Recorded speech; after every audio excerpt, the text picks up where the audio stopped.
കാട്ടാക്കട നിയോജക മണ്ഡലം ഉൾപ്പെടുന്ന മലയങ്കീഴ് യൂണിറ്റിൻ്റെ എക്സിക്യൂട്ടീവ് മീറ്റിംഗ്, കുടുംബസുരക്ഷാ അംഗങ്ങളുടെ യോഗവും മലയങ്കീഴ് വ്യാപാര ഭവനിൽ നടന്നു.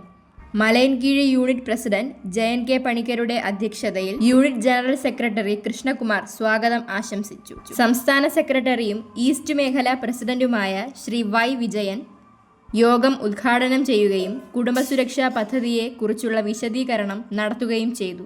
കാട്ടാക്കട നിയോജക മണ്ഡലം president Mahesh Peyad, general secretary Kattakada Santhosh, treasurer Mahesh Kumar Maranalloor, vice പ്രസിഡന്റ്മാരായ ഗിരീഷ് നായർ കാട്ടാക്കട, ബൈജു പേയാട്, മലയങ്കീഴ് രാധാകൃഷ്ണൻ തുടങ്ങിയവരെ ആദരിച്ചു.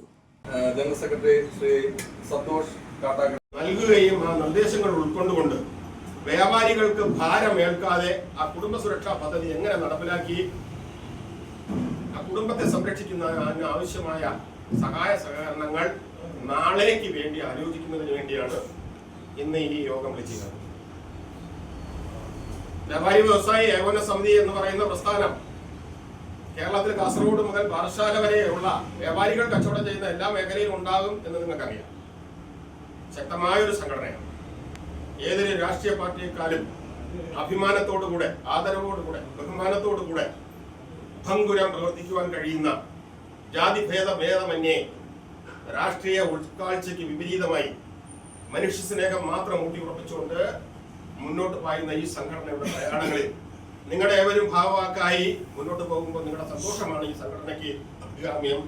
ആ സന്തോഷം ഇനിയും ഇനിയും പാരിപ്പോരി നിങ്ങൾക്ക് നൽകുവാനുള്ള സാഹചര്യം നമ്മുടെ ഈ സംഘടനയുടെ ജില്ലാ നേതൃത്വത്തിനും അതോടൊപ്പം തന്നെ നമ്മുടെ മണ്ഡലം നേതൃത്വത്തിനും എന്റെ യൂണിറ്റ് കമ്മിറ്റിക്കും കഴിയുമാറാകട്ടെ എന്ന് മനസ്സിൽ ഉൾക്കൊണ്ടുകൊണ്ട് അതിനുവേണ്ടി പ്രാർത്ഥിച്ചുകൊണ്ട് നമ്മുടെ യോഗത്തിലേക്ക് കടന്നു വന്നിരിക്കുന്ന നമ്മുടെ നേതാക്കന്മാർക്ക് ഇന്നൊരു സ്വീകരണം അറിയിച്ചിട്ടുണ്ട് ഇവിടെ. അതോടൊപ്പം തന്നെ അവർക്ക് സ്വാഗതം ആശംസിക്കുവാനായി ഞാൻ എന്റെ ആദ്യത്തെ നമ്മൾ ഈ ഇതിലോട്ട് ചേർത്തത്. പക്ഷെ നാളുകൾ കഴിഞ്ഞു വന്നപ്പോൾ മരണസംഖ്യ കൂടുകയും അംഗങ്ങൾക്ക് അടയ്ക്കാനുള്ള എമൗണ്ട് കൂടി വരികയും ഒരു പ്രശ്നമായിട്ട് വന്നു.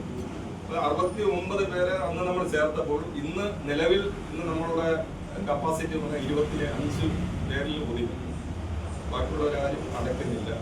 അടച്ചവർക്ക് മെയിനായിട്ടുള്ള ഒരു വിഷയം, അടച്ചവർ ഇപ്പം നമ്മുടെ കാശ് തിരിച്ചു ചോദിക്കുക.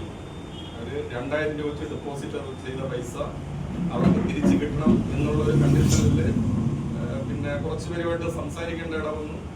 പിന്നെ അതുകൊണ്ടാണ് ഈ കുടുംബ നിസ്സാരം, ഒരു വിദ്യാഭ്യാസമില്ലാതെ ഒരു ന്യായപൈസ മുടക്കാത്ത ഏതാനും ആളുകളുടെ സംഘടിത ശക്തി ഉണ്ടാകും. ഒറ്റപ്പെട്ടല്ല, ഒരു സംഘടിതരെ. ആ സംഘടിതരുടെ മുമ്പിൽ വ്യാപാരി ഒറ്റപ്പെട്ടു. വ്യാപാരി സംഘടന അല്ല, വ്യാപാരിക്ക് സംഘടനയില്ല, സംഘടിതല്ല. ആ കാരണത്താൽ അത് സംഘടിക്കുമെന്ന് പറഞ്ഞ് CM ജോർജും MO ജോർജും ഒക്കെ ചേർന്നുകൊണ്ട് കേരളത്തിലെ പാറശാല മുതൽ കാസർഗോഡ് വരെ, മഞ്ചേശ്വരം വരെ അന്ന് ഒറ്റപ്പെട്ട് കിടന്ന യൂണിറ്റുകളെ യൂണിറ്റ് എന്ന് പറഞ്ഞാൽ ചെറിയ ചെറിയ സ്ഥലത്ത് ഇപ്പൊ മെഡിക്കൽ കോളേജ് ആ ഭാഗത്തൊക്കെ ചെറുകിട വ്യാപാരികൾ എന്ന് പറഞ്ഞൊരു സംഘടന, ചില യൂണിറ്റുകളിൽ ചില സ്ഥലങ്ങളിൽ മർച്ചന്റ്സ് അസോസിയേഷൻ, ചിലർക്ക് ചേംബർ ഓഫ് കൊമേഴ്സ്, തിരുവനന്തപുരത്ത് ചേംബർ ഓഫ് കൊമേഴ്സ് ഉണ്ടായിരുന്നു. പിന്നെ ഇങ്ങനെയുള്ള സംഘടനകൾ എല്ലാ ഭാരവാഹികളെ വിളിച്ച് ജില്ലകളോട് അവർ കമ്മിറ്റികൾ ഉണ്ടാക്കാനുള്ള 1981 ഒന്നാം സംസ്ഥാന സമ്മേളനം എറണാകുളത്ത് ആരംഭിച്ചു. അന്ന് ഭരണഘടന വന്നു. അതനുസരിച്ച് സംഘടന ഉണ്ടായപ്പോൾ ആദ്യത്തെ വിഷയം എന്തായിരുന്നു?